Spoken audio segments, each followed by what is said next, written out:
Hi all, Mads Barnkop from Kaizer Power Electronics here. In my arms here I have a dimmer. This is a dimmer module from a theater.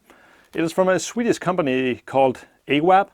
It's from 1997 and this was only recently decommissioned. So I think we will take this into the laboratory bench and take a closer look at the electronics and do a teardown there. Let's first get an overview of the unit. At the front we have LED status for data in, data out and nothing else. We have the two backplane connectors sitting here, both male, and it actually seems like we have a power connector and then we have a data connector. The data plug connects directly up to the control board. There is 6 channels and they go out to each their filter board, which has each 3 channels, and all power wires for the lamps is on this plug. So before we dive into how this is made, let's take a look at where this was used. And luckily on AVAB's Facebook site we can find some old pictures of their old equipment, because the manuals for equipment like this is most likely on paper and did not seem easy to find searching for it. So they have an album of old dimmer systems along with all their old equipment. Quite a nice Facebook page, I will say, that they put up images of all their historic stuff. And we can see here that the PDD III system is installed here. It has 16 of these 6-channel light dimmers. And this is, I think I saw it's marketed as 96 channel at 10 amps, so 960 amps in total for the system. Quite a huge power hog there. But that's how it was before you had LED lamps in theaters. And on these pictures we can see the modules removed and we can see the backplane connectors at the back of the cabinet.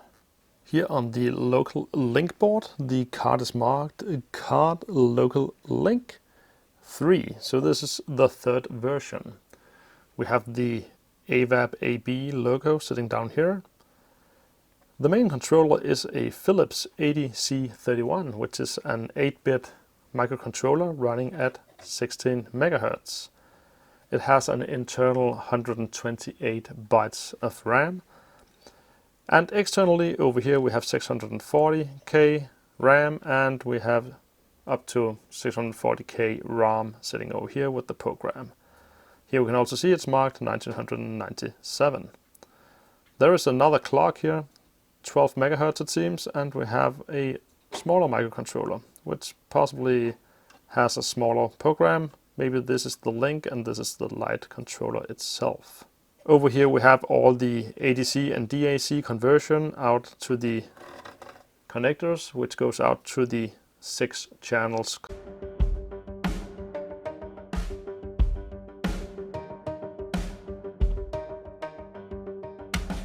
Here I have tried to dug out a single channel. We have these 6 triacs sitting on a row here, 1 for each channel. It is a ST-BTA 40-700, which is a 40 amp 700 volt rated triac. We can see that the 2 black wires here and the orange goes over to the output choke. We have the red wire here which connects to the gate. Over here we have 2 ICs. One is a optocoupler and the other one, S21ME3, is a also optocoupled triac driver. Then there is some filtering to catch all the switching transients, but other than that the driving circuit is rather simple. It is simply just 3 resistors and 3 diodes making up this along with the 2 ICs. There is a small current feedback transformer here. Goes back through here up to the main controller board. And then we have the 0 choke phase D-phase connections sitting over here. And we can see them identical here on the other side. Connects down on the track and goes back out through a black and brown wire to the output plug.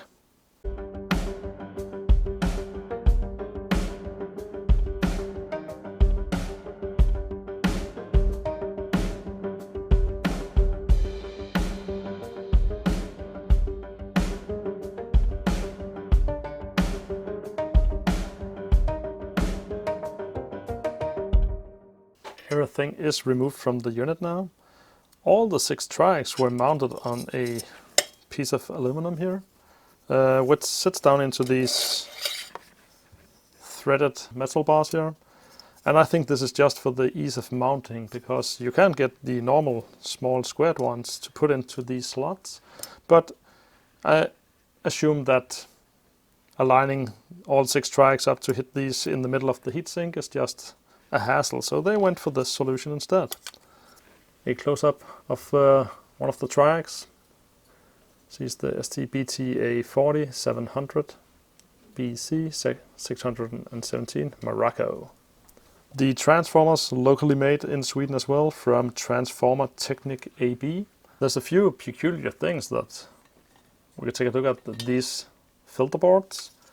That if we take a look at the backside, we can easily notice 6 brown spots. So something got really hot in these triac drivers, and seems to be worst on the middle and outer channels here for some reason.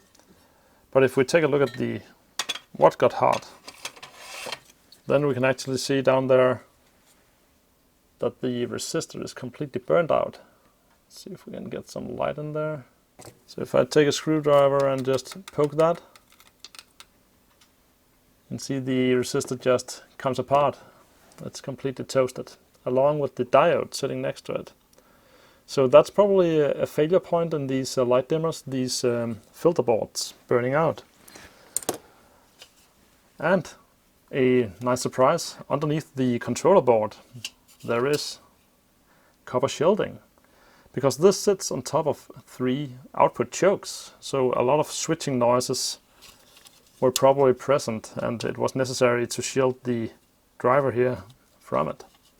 And we can also see that all the triacs had this little 4N7 gate turn-off snubber capacitor sitting on them, again to avoid switching spikes. And over here we actually have what seems to be an addressing wheel or setting. It can be set for something like what seems like 12 positions, which doesn't really correspond with either decimal or hexadecimal switch. Nonetheless, and we can also see protection on all the inputs, diodes and resistors. So a lot of passives are put into this circuit in order to protect it against switching noise. But other than that, there is not much more to say about this unit. It was a nice simple triac dimmer, but built in a huge modular and programmable way, so you can control all your lights from a single huge light controller with 96 channels. So I hope you enjoyed the teardown and looking at some vintage technology. So until next time, see ya.